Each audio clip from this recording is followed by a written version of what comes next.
रहे थे। होली का त्योहार नजदीक ही था, तो बस सब उसी की तैयारियों में व्यस्त थे।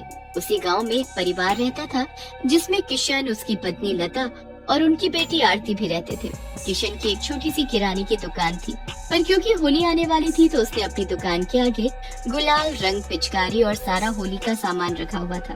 किशन की उन दिनों काफी अच्छी दुकानदारी हो रही थी। उन दिनों वो थोड़ा लेट ही घर आता था, पर एक दिन तो उसे आते आते रात के करीब 12 बज गए थे। आज तो बहुत ही लेट हो गया। अब बच्चे तो मुझसे बहुत ही गुस्सा हो जाएंगे। उन्होंने बोला था कि आज जल्दी आ जाना। अब मैं क्या करूं? एक काम करता हूं, बच्चों के लिए गुलाल और गुब्बारे ले चलता हूं, बच्चे खुश हो जाएंगे। बस फिर किशन बच्चों के लिए गुलाल और गुब्बारे रख लेता है। उसके बाद वो खेतों की तरफ से घर आने लगता है ताकि वो जल्दी घर पहुंच सके। रास्ते में उसे एक चौराहा मिलता है। उस चौराहे पर एक मटका, गुलाल, एक काली गुड़िया और बड़ी अजीब अजीब सी चीजें रखी होती हैं। किशन उस पर ध्यान नहीं देता और उसके ऊपर से निकल जाता है। किशन का पैर सीधा उस गुड़िया के ऊपर पड़ता है। किशन तो आगे निकल जाता है, पर उस गुड़िया से एक अजीब सा धुआं निकलता है। धुआं उठने के बाद उसमें से एक चुड़ैल निकल कर आती है। मैं आजाद हो गई, मैं आजाद हो गई। चुड़ैल उस गुड़िया से आजाद होकर बड़ी खुश हो रही होती है। फिर उसे अपने सामने किशन जाता हुआ दिखता है, जिसके हाथ में गुलाल की थैली होती है। गुलाल, रंग, अरे वाह, मजा आ गया। इस बार मैं भी होली खेलूंगी। चुड़ैल रंग गुलाल देखकर बड़ी ही खुश हो जाती है। वो चुपके से किशन की थैली से सारा गुलाल निकाल लेती है। फिर वो उसको खोलकर हवा में पागलों की तरह उड़ाने लगती है। उसके बाद वो बचा हुआ गुलाल अपने मुंह पर मल लेती है। होली, होली, मैं मनाऊंगी अब होली। उस रात चुड़ैल अपने मुंह पर रंग गुलाल लगाकर किशन के पीछे पीछे लग जाती है। जब किशन घर पहुंचता है तो वो भी उसके घर तक आ जाती है। अब घर पहुंचकर किशन थैली में से बच्चों को गुलाल निकाल कर देने लगता है, तो उसे थैली में कुछ मिलता ही नहीं है। अरे मैंने तो खुद अपने हाथों से इस थैली में गुलाल रखा था, कहाँ चला गया? अरे क्या पता कहीं रास्ते में गिर गया हो। किशन और उसका परिवार सो जाता है और रात को चुड़ैल उसके ही घर में घुसी होती है। वहाँ उसको रसोई में बहुत सारी गुजिया रखी हुई मिलती है। अरे वाह, गुजिया, वो भी इतनी सारी, मेरे तो मजे ही आ गए। अब तो मैं ये सारी गुजिया खाऊंगी। चुड़ैल फिर एक गुजिया उठाकर खाने लगती है। उसे वो गुजिया इतनी स्वादिष्ट लगती है कि वो गपागप सारी की सारी गुजिया खा जाती है। बहुत ही स्वादिष्ट थी ये तो। मेरा तो पेट भर गया। अब तो मैं किसी पेड़ पर जाकर आराम से सोऊंगी। सुबह जब लता रसोई में आती है तो उसे वहाँ एक भी गुजिया नहीं मिलती। वो तो बड़ी हैरान होती है। अरे अभी रात को ही तो यहाँ ढेर सारी गुजिया रखी थी, यहाँ तो एक भी गुजिया दिखाई नहीं दे रही। आखिर सारी की सारी गुजिया गई कहाँ? लता गुस्से में बच्चों को आवाज देती है। बच्चों, इधर आओ, सच सच बताओ, ये गुजिया किसने खाई? मैंने तो एक गुजिया भी नहीं खाई मम्मी, सच्ची। सबको बड़ी हैरानी होती है, पर वो कर भी क्या सकते थे। लता अब छत पर जाकर कचरी और पापड़ बनाने लगती है। चुड़ैल भी वही छत पर बैठी लता को देख रही होती है। अरे वाह, आज तो मुझे कचरी और पापड़ खाने को मिलेंगे, मजा आएगा। लता पूरे दिन कचरी और पापड़ बनाती है और उसे शाम तक धूप में सुखाने के बाद उनको तल कर डब्बों में भर देती है। बच्चे जब उससे पापड़ मांगते हैं तो वो उनको डांट देती है और एक भी पापड़ नहीं देती। वो डिब्बों को बच्चों से छुपा कर रख देती है, पर चुड़ैल को तो सब पता होता है कि डब्बे कहाँ रखे हैं और वो सबके सोने के बाद फिर से रसोई में आती है और सारे डब्बे निकाल कर बैठ जाती है। इसने कैसे सोच लिया कि ये डिब्बे छुप सकते हैं, वो भी मेरी नजरों से? कभी नहीं, मैं अभी आकर देखती हूँ कि आखिर ये बने कैसे हैं। बस फिर चुड़ैल कचरी और पापड़ खाना शुरू कर देती है। उसे तो वो भी इतने स्वाद लगते हैं कि थोड़ी सी देर में वो उनको भी सफा चट कर देती है और फिर से जाकर पेड़ पर सो जाती है। अब अगले दिन जब लता रसोई में जाती है तो उसे वो डिब्बे खाली रखे हुए मिलते हैं। हे भगवान, ये डिब्बे तो पापड़ और कचरी के हैं, इसमें से पापड़ और कचरी कहाँ गए? आखिर कौन यहाँ आकर सब खा रहा है? लता फिर बच्चों से पूछती है और उन्हें खूब डांटती है, पर बच्चे बार बार यही बोलते हैं कि उन्हें तो पता ही नहीं था कि कचरी और पापड़ रखे कहाँ हैं। लता अब तो बिल्कुल परेशान होकर बैठ जाती है।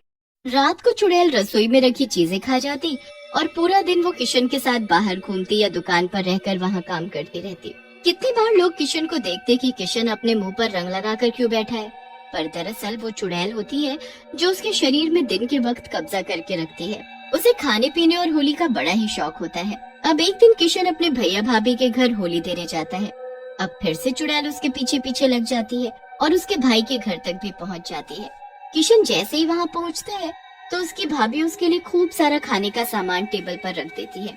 उसमें ढेर सारी खाने की चीजें और मिठाई ही मिठाई होती है। पास में गुलाल और रंग भी रखा होता है। चुड़ैल तो ये सब देखकर पागल सी हो जाती है। वो तुरंत किशन के शरीर में प्रवेश करती है और अपने मुंह पर रंग मलने लगती है। अरे तू ये क्या कर रहा है? मुझे होली खेलनी है। सारा रंग अपने मुंह पर लगाने के बाद किशन के अंदर की चुड़ैल खाना शुरू कर देती है। वो एक के बाद एक मिठाई खाना शुरू कर देती है। किशन के भैया भाभी उसे देख एकदम भौचक के रह जाते हैं।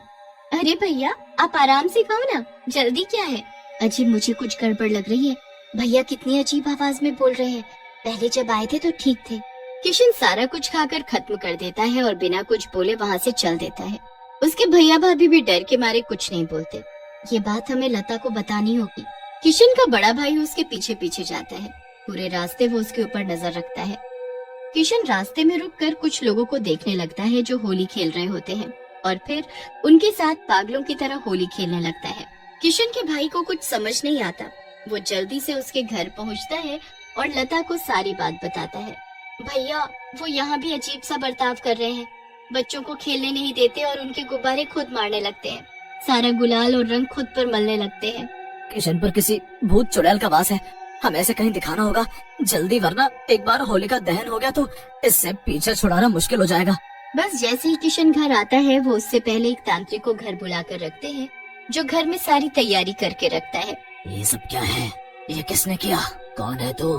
तू बता, तू कौन है और यहाँ इस घर में कैसे पहुँची? आखिर तूने इसके शरीर पर कब्जा क्यों किया? ये सुनकर चुड़ैल किशन के शरीर से बाहर आ जाती है। अब तुझे पता चल ही गया है तो तुझसे क्या छुपना। मुझे तो इस किशन ने आजाद किया, तो अब तो मैं इसी के साथ रहूंगी। इसने तुझे आजाद किया? हाँ, मुझे तो कैद कर दिया उस गुड़िया में और छोड़ दिया था चौराहे पर किशन ने मुझ पर पैर रखा और मैं आजाद हो गई। मैंने कितनी बार बोला था इनको कि चौराहों से देख कर निकला करो, पर ये तो मेरी सुन। कोई नहीं, अब मैं इसका इलाज करूंगा। बता तू क्या चाहती है? मुझे तो होली खेलनी है, बस होली खेलकर मैं चली जाऊंगी। होली खेलनी है? तुझे होली से इतना प्यार क्यों है? मुझे होली बड़ी पसंद थी, पर मैं बहुत गरीब थी। कभी ना होली पर पकवान देखे और न रंग गुलाल। ऐसे ही गरीबी में बड़े हो गए और फिर एक होली पर बहुत बीमार होने की वजह से मेरी मौत हो गई। मैं फिर एक लड़की के शरीर में रहने लगी और उन्होंने भी एक गुड़िया में बंद करके चौराहे पर छोड़ दिया। फिर जब किशन ने उस गुड़िया पर पैर रखा तो मैं आजाद हो गई। पर तू ये ठीक नहीं कर रही। तू अब चली जा इसे छोड़कर। ये तेरा घर नहीं है और ये तेरा शरीर नहीं है। नहीं नहीं, मैं कहीं नहीं जाऊंगी, यही रहूंगी, होली मनाऊंगी। तेरी होली खेलने की इच्छा को मैं पूरी करवाऊंगा, पर तू वादा कर कि उसके बाद तू यहाँ से चली जाएगी हमेशा के लिए। ठीक है, पर मुझे इस बार नहीं बल्कि हर बार होली खेलनी है। तू मुझे कैद नहीं करेगा, बस हर साल मैं आऊंगी, होली खेलूंगी इन लोगों के साथ। अगर तुम हमें कोई नुकसान पहुंचाए बिना हमारे साथ होली खेलोगी और बस खा पी कर चली जाओगी तो हमें कोई दिक्कत नहीं, पर तुम कभी किसी के साथ बुरा नहीं करोगी? नहीं करूंगी, बस मुझे होली खेलनी है, पकवान खाने हैं। चुड़ैल की बात को लता मान जाती है और अगले दिन होली पर सब खूब होली खेलते हैं। चुड़ैल की वो पहली होली होती है। इतने सारे रंग, इतना सारा गुलाल, पिचकारी, गुब्बारे और ढेर सारे पकवान। चुड़ैल ये सब देखकर बड़ी ही खुश होती है। वो लता, किशन और बच्चों के साथ खूब होली खेलती है। ये मेरी पहली होली है। आज मैं बहुत खुश हूँ। बस तुम चुपके से मेरी गुजिया और कचरी मत खा जाना। हाँ। नहीं नहीं, मैं सबके साथ ही खाऊंगी। सब लोग हंसने लगते हैं। चुड़ैल की होली खेलने की इच्छा पूरी हो ही जाती है। फिर वो हर साल आती है और किशन, लता और बच्चों के साथ होली खेलकर चली जाती है।